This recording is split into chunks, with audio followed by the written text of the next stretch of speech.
When we recognize the many achievements and contributions of African Americans to our nation's history, we often overlook the role they've played in the history of the auto industry, and even more, the auto industry's impact on African Americans. Beginning with the Great Migration from the South to work in northern assembly plants a century ago, to the significant role they play today running major auto companies, supplier operations, and dealerships, African Americans have helped define an industry vital to the nation's economy. To help unlock the stories behind these milestones, 3 industry leaders discuss the past and present contributions of African Americans to the auto industry. In terms of blacks leaving the South, comprising the Great Migration, we look at, they were leaving the South, but we don't talk about what they were coming to. The auto industry is what they were coming to, and they were coming to jobs. You're talking about people coming from a culture where the day was set by the sun to a culture where the day was set by a time clock. That was a huge change. It was really, really hard because most black auto workers were at that time pretty much corralled in foundries. And the foundry was a very, very difficult place to work because you had to cast engine blocks, axles, so on and so forth. During the 30s, the migration had slowed, because of the Depression. And then in the 1940s, you've got war production going on. As the auto industry changed over to producing military hardware, basically what happened was you didn't have that much foundry work. And at that point in time, there was an agreement that there would be no discrimination in hiring and training for war production. It really opened the door to blacks as well as black women. So you've got a lot more people coming to staff those manufacturing plants. I think when the war was over, it was the second Great Migration. And 10 different states passed anti-discrimination laws in the 1940s. So the glass ceiling was being raised. Maybe not much, but a little bit. And I think anything that lessened the pressure, lessened the ostracization, lessened the discrimination on the black community was to be welcomed. They weren't necessarily living from paycheck to paycheck. They had money to spend. They could participate fully in the American economy, and a lot of that was fueled by the industry. It sounds corny, but there was an air of freedom that they had never known before.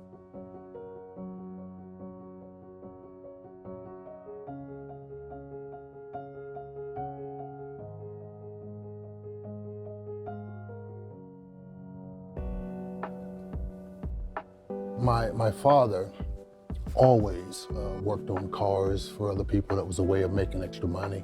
So a lot of cars in and out of our yard, and every Saturday I'd have to finish my duties with him fixing the car or two before I could run off and do what I needed to do. So obviously I had that exposure.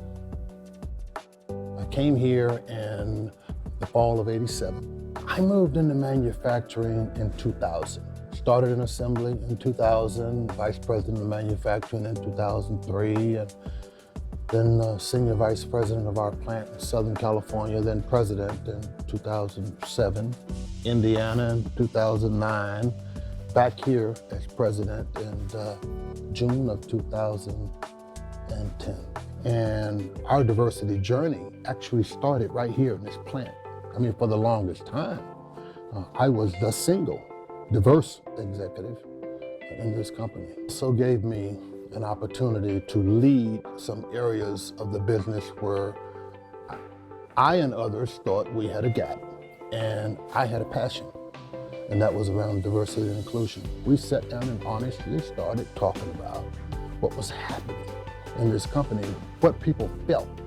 We talked about how can you expect women and people of color to feel truly, fully engaged in an environment where they are not in the places where the discussions and decisions are being made.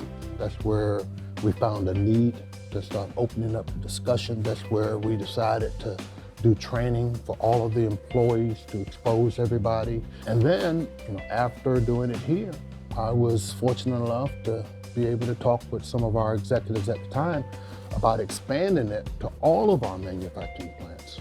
providing venues to communicate the what's, the whys, the hows constantly to all levels of the organization so everybody could understand what it is that they have to do to be a part of the solution, and even how they can kind of take a real good look inside themselves and see, are they part of the problem? And now, diversity and inclusion is a pretty significant, part of just who Toyota is.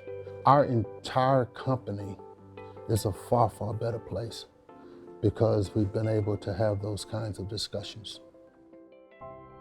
Black auto dealers have made a lot of contributions to the auto industry since we've actually been able to obtain our first dealership post-civil rights movement, which was in the late 70s, early 80s.